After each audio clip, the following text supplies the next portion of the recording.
Hello, কেমন আছেন সবাই? আশা করছি ভালো আছেন। চলে এসেছে নতুন কেকের ভিডিও নিয়ে। আর এই কেকটা বানাতে গিয়ে এত ঝামেলায় পড়েছিলাম।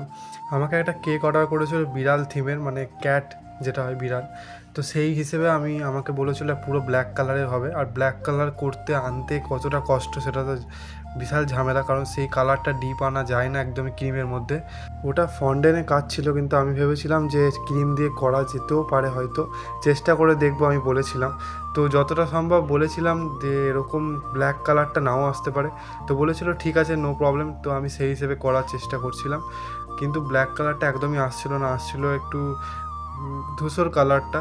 সো সেই হিসেবে আমি কেকটা বানানোর পর তাকে দেখাই, সে বলে যে কেকটা তার মনের মতন হয়নি। কিন্তু প্রথমে সে বলেছিল যে কালারটাই আসবে, কোনো প্রবলেম নেই। তারপরও সে যখন না করলো, তখন তার রিয়েকশান দেখে আমি বললাম তাহলে থাক, এই কেকটা নিতে হবে না। তখন সে বলল না, অন্য একটা কেকের পিকচার দিচ্ছি, সেটা বানিয়ে দিও। তো আমি ভাবলাম সেকেন্ড বার হয়তো ঠিকঠাক মনের মতনই হবে। যেহেতু এই কেকটা বানাতে বানাতে প্রায় 10টার মতন বেজে গেছিলো, তাই আমি ভাবলাম যে পরের কেকটা থাক, আমি কালকেই বানাবো। তো সকাল সকাল আবার বানাতে শুরু করেছিলাম কেকটা।